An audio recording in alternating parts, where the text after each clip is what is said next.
Good evening, everyone. It's nice to be with you. Good to see you.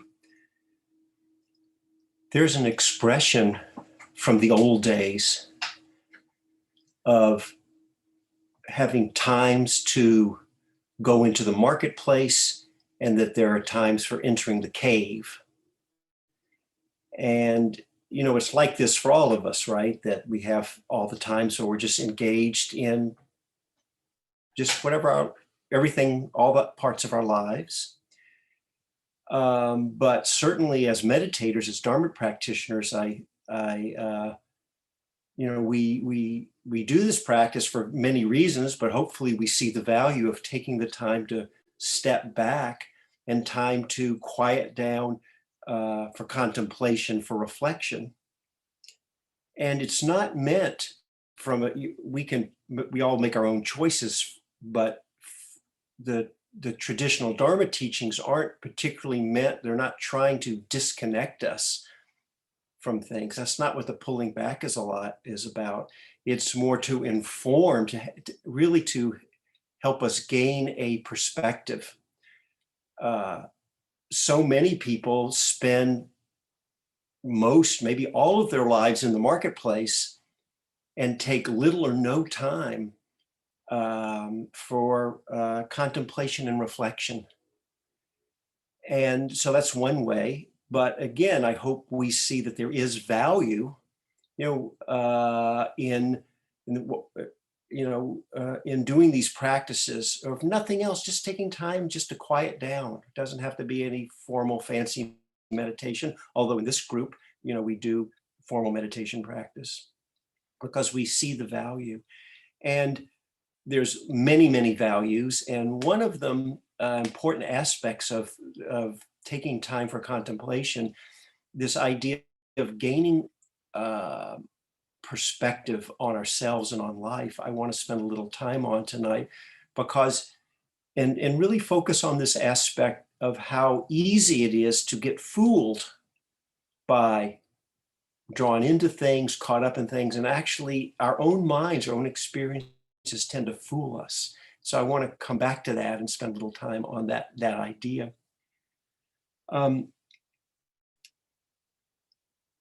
Before I do, I want to mention a couple of systems, or I guess I'll call them systems, that are in at least the Theravada Buddhist school of Buddhism. They're models that we can use. I'm just going to mention them briefly, but they can use to help us gain perspective. And I think many of us here are familiar, but not every. I don't know if every single person is. And each of these two models I'm going to mention deserves, if they're of interest to you, they're just different models you can choose to take on and use at various times. But if they're of interest, if you think they're of use, they deserve. They're worthy of maybe a lifetime of inquiry and study and engagement with these models. But I'll just mention them briefly to get the basic idea. And I think the basic idea will inform sort of the main topic I want to get at tonight. So one of these models is called the five aggregate model. You may have heard this. In Pali, this word aggregate, for those of you don't need to know Pali, but for those who are interested, it's khandhas, aggregate, or group, if you will. In Sanskrit, it's skandha. And what it does is it's a model that deconstructs our whole experience as a human being into these five parts. It's like teasing ourselves apart for the purpose of helping us gain perspective. So let me just name what the model is, the five pieces. You don't have to memorize this. It's easy to find online, or you can email me and I can send you the information. But just put in Buddhist five aggregates on a web search, and there's many commentaries and a lot of discussion about it. What the five aggregates are, it divides our experience into the mind and the body. So the first of the five is just the body, and it's just simple. It doesn't break it down any more than that, and it's all the experiences of the body. And the other four are experiences of the mind, and let me just name them briefly. The next one is called, in Pali, it's Vedana, but it means feeling tone. And it's just talking about how all experiences have a quality to them that's either pleasant or unpleasant, or sometimes we use the word neutral. That's actually not it's a shorthand, but it really means it's kind of in between. It's not really strongly pleasant or unpleasant. And if we pay attention to any experience, you can choose to do that actually as a practice. There's people who, that's their whole meditation practice. And you can just notice whatever's happening and actually be aware of this feeling. They call it feeling tone, but we don't mean feelings like emotions or moods. It just means the pleasant, unpleasant, or in between, neutral. So we've got the body, we've got the feeling tone. And then there's what they call perception. And perception is kind of an interesting one maybe to pause on, because it really points to how this idea of how our experience can fool us. And one way to think of it is it's just how there's raw experience coming in. There's visual feels, there's sound vibrations on the ear, there's feelings in the body. And then in our minds, we tend to assemble it and create it and give a meaning to things. That's perception. And some of you have heard this, but I think it gets the point across. I'll hold this bell up here. And so oftentimes I'll hold this up and of course, can't do it here on Zoom, but if I was in a group, I'd say, well, what do you see? And somebody will say, well, I see a bell. And then that gives me an opportunity to point out, you don't actually see a bell. What's landing on the retina of your eye is color and shape. Even that is, I'm having to use some words, it's getting away from the actual experience. And in our mind, we take that color and shape and we know it's a bell, we make it into that, but you don't actually see a bell, you just see this blobby thing here coming onto your eye. So that's perception. We've actually created, I'm not saying that we're actually creating the existence of whether there's really a bell there or not. That's not the point here, but experientially, the mind is creating, and there are people who have either injuries or diseases, strokes, where they actually lose the ability to assemble just all the inputs into meaning and make it into anything. And they actually lose connection with the rest of the world. And there's people who've come back. There are people who've come back from that and have described that. And when the whole world kind of comes back and assembles. It's an interesting place to hang out because we end up creating our experience, a lot of our experience of the world. Just give you a quick example. I used to do a lot of prison meditation work. I don't do it anymore, but I went for, more than 20, 30 years into state prisons and jails. And I've actually started several groups in some of the state prisons that are still going. Other people are leading it now. And one of the things that could happen in prison, it was not uncommon, is people would get in a fight because somebody looked at someone the wrong way, and that person who got looked at felt disrespected. That's something you'll hear a lot in the prisons. And then, they would start a fight, and more often than not, the person who looked wasn't even aware of looking at the person. They weren't disrespecting them. They weren't even aware of anything. But in the receivers, the person who received the glance created a reality. This is an example of how our minds can fool us. Next thing you know, you're in a fight and you're thrown into solitary confinement or whatever, it can get us into trouble. So anyway, that's this idea of perception, how we create our experience from create our world in a sense. So we have the body, we have the feeling tone, we have perception, and then we have something that they call sankharas, and it's a big, big topic. I could say a lot about it, but I'll just say it's all the other mental activity going on. It's volition, sort of will. It's you just have to dump everything else in. There's a catch-all, really, in this particular model. It's used. That word sankhara is used in a lot of specific uses in other places, but here it's just a catch-all for everything else. And then the fifth and final is just consciousness itself, right? So anyway, I know that was quick, but just a word on how you might choose to use it First of all, it's not trying to make a statement that this is how we are as human beings. You know, that's an interesting division into these 5 groups, but they could have, I don't know who came, maybe the Buddha came up with this, we don't really know, or how it came to be, but there could be many other ways to divide up your experience into another group of 5, or it could have been a group of 4 or 8, or I don't know. So it's not saying it has to be this way, but it's meant to be used as a tool if you're interested in it, because you can consciously start to view your experience in terms of what's going on. During the times when we pull back, we're kind of going into the cave times, right? It can actually carry out into the marketplace too, but certainly from a practice point of view, maybe we need to kind of slow down and quiet down. And then you can consciously start to notice what's happening, and it can help us not get so caught up in what's going on, because we just are aware, oh, there's pleasant, unpleasant, or neutral arising, or there's feelings in the body arising. And in a way, it is sort of stepping back, not disconnecting, but disentangling, I like to think of it. So I could say a lot more. That was quick, but during the discussion time, you can bring up more questions if you have it. But that's one model if you're drawn to it. And I just want to quickly name a second model, which is called the 6 sense doors and the 6 sense bases. It's just a different model. And in this model, rather than deconstructing what it is to be a human being, they're deconstructing your experience into what they call the 5 normal senses, which is seeing, hearing, smelling, tasting, and then they use the word touch, which is all the other body experiences. That's 5. And then the 6th is called the mind door, if you will. It's because it's not really a sense in the normal way we think of it, but we do have experience through the mind. So everything mental, they call that another doorway through which you can have experience.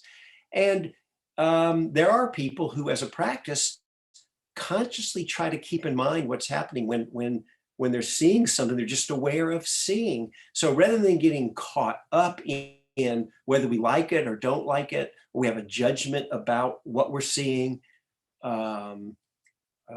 there are times for that when we're really in the marketplace. We need to have discernment, and there may very well be things we like and don't like. So we're not trying to say we lose all wisdom and all discernment in life about being wise and skillful about our judgments.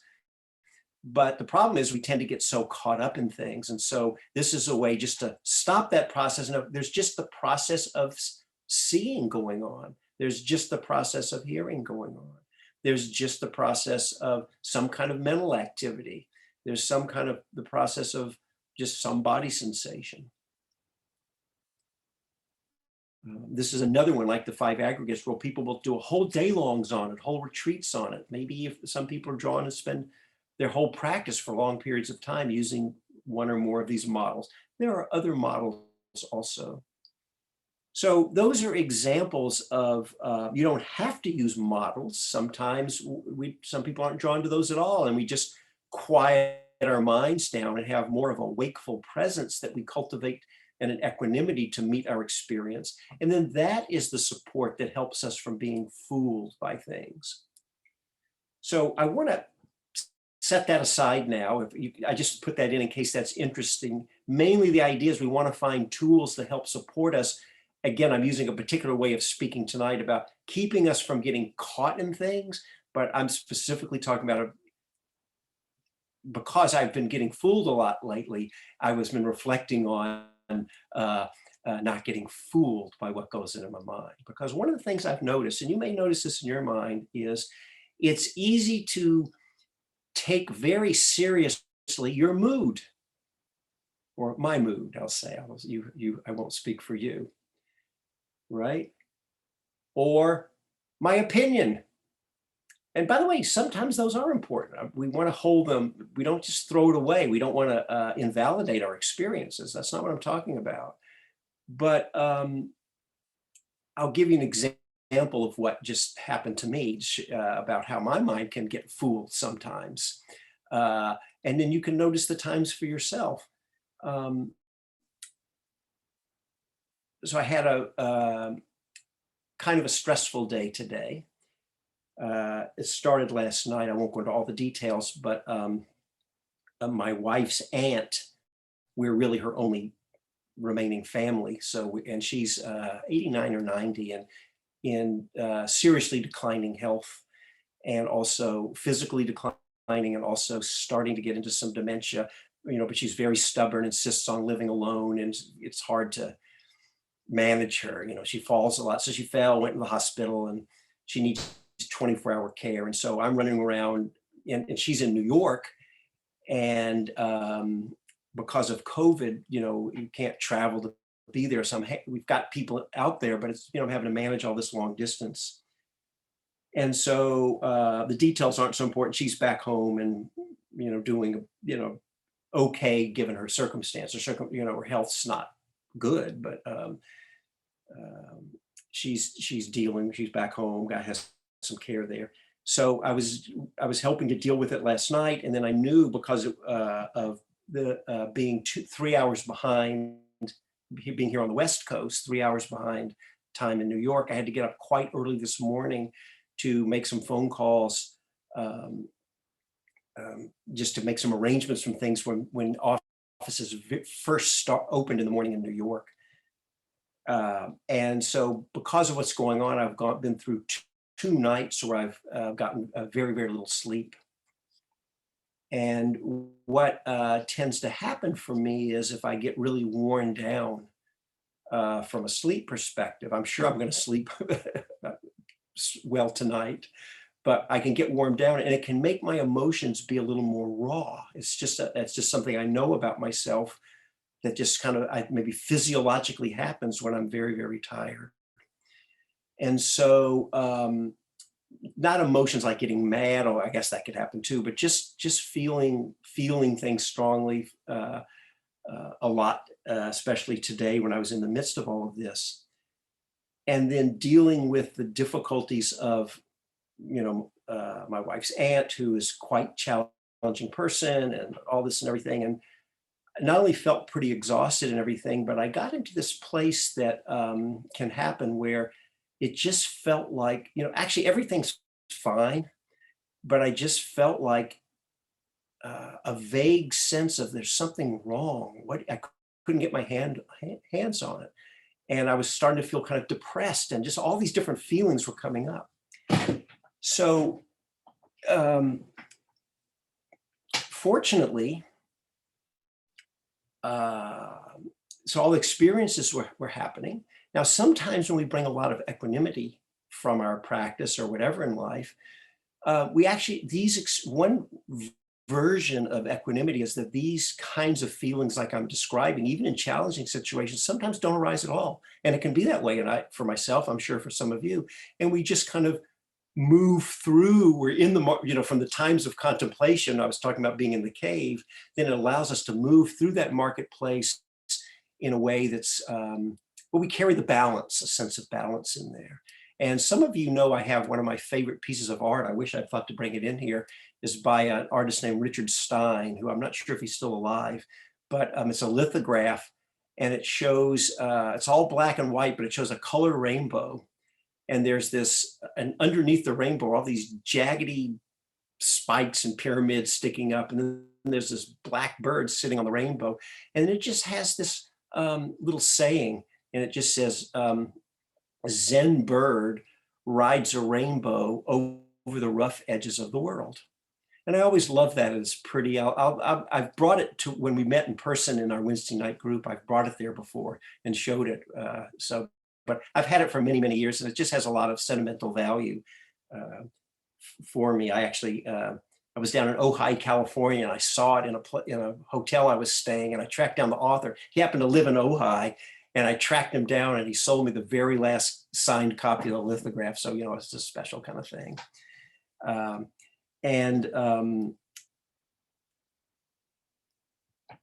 But my understanding of what that means has shifted because when I got that, I was young, and kind of idealistic. And I thought it only meant that, Zen Bird or us, as we really actualize this magical thing that's going to happen through our meditation. And actually, it can be kind of magical. I guess I'm being a little flippant there. Um, um, all the ups and downs within us just tend to smooth out, and you're just in some other place of wisdom and clarity. And it can be like that even through the bumpiness. And many of us know that from our own experience. But that's only half the picture. There's the whole other area, which is equally riding, actually probably more profoundly riding that rainbow over the rough edges. And this is what I was finding today, is that we don't have to stop. There's, what is the title of the Jon Kabat-Zinn book? It's the one that I wished I had thought of as a title. I lust after his title, Full Catastrophe Living. By the way, you don't need to buy the book. You know what it's all about just from the title. It's a great title. He also has one that gets this, Wherever you go, there you are. That's another one of his books. Great titles. What's he talking about there? It's talking about we're human beings. We're going to, as long as we're in these minds and have these bodies, we're going to experience the full range of being a human being, whatever that is for each one of us. Now, with practice, a lot of the rough edges tend to smooth off, and we tend to find a balance in a lot of ways. But I don't know anyone who claims that they never get the storm clouds of the mind come rolling through. And what can happen is we shift from getting fooled by them. In other words, we're just identified. When we're mad, we're just mad. When I'm depressed, it's like it really seems like life really is whatever version of it I have for that, meaningless or whatever. So that's different than going back to some of the models, 5 aggregate, 6 sense doors, where we just see these are just mind states that come and go. Everything I described to you about my day, all of that experience that I talked about, none of that is happening right now. It was sort of like the storm. I don't know where all of you live, but if you're here in the San Francisco Bay Area, we had very high winds last night and strong rains blew through. It was just for a few hours where I live. I'm in Oakland here in California. Other places, I think it might still be raining, depending where you are, but it was really, really windy, like very strong, knocking trees down and things like that. And really dumping rain, hard. And it blew in. That was what was happening, was the actual experience. It was the actuality of how it was. And then it blew on through. And actually this morning I got a little, when we woke up, got a little blue sky, no wind. That was what was happening right there. These things come and go. And that's where, instead of being fooled by things, caught up in things, we see that it's a cycle. We're just in these cycles. We're in cycles of in the marketplace and in the cave, right? We're engaged in life, and we take time to pull back and for reflection and contemplation. And in our own experience, we have these ups and downs that come. And riding the rainbow over the rough edges doesn't mean that we've smoothed them out. We've sanded down, crushed down the sharp points. It's that we see them for what they are. It's not denying it, it's real. And sometimes those experiences are informing us, and we need to, that's the skill, isn't it? To know when is there a message from here for me that I need to pay attention to? And when is it time to say, well, these are mind states? And so what I did today was, after I was busy, that was the marketplace time, I was taking care of things. And of course, we just bring the best wisdom and clarity we can when we're busy and we're in things. And then it was time to stop. I went and I sat. And I was quite aware. I mean, I'm not claiming I never get caught in anything, but I was thankful that, this is the fruit of the practice. I had a lot of awareness what was happening, and I could come and sit. And these are mind states. I had a feeling by tonight it might be different. And sure enough, I'm feeling pretty happy this evening. Maybe it's just hanging out with all of you. Actually, that does always put my mind in a good space. So, and I just knew in the time that it's a mind state that's here due to causes and conditions. And I could name the causes and conditions: lack of sleep, stress with the relative, not have a moment to stop, all these things. And you could just let it be and let it wash through. So this is this idea, but what happens is when we get fooled, we tend to get caught up so easily. And this is one of the main reasons I think formal practices can be so powerful. And so I'll just give you, I'm going to wrap up here. I'll just give you one more piece to end.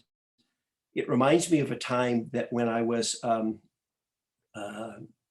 done a lot of, as many of you have, I've sat a lot of different meditation retreats of different lengths. And once I was on a very long retreat that was many, many months long, it was a year-long retreat. And I remember a time when I was months into it. So I was pretty deep in, and I had the support of the deep, we call it the concentration and the stability, and the mindfulness was clear and all of that. So I had a lot of support, and I was doing walking meditation. And I talk about the storm clouds of the mind.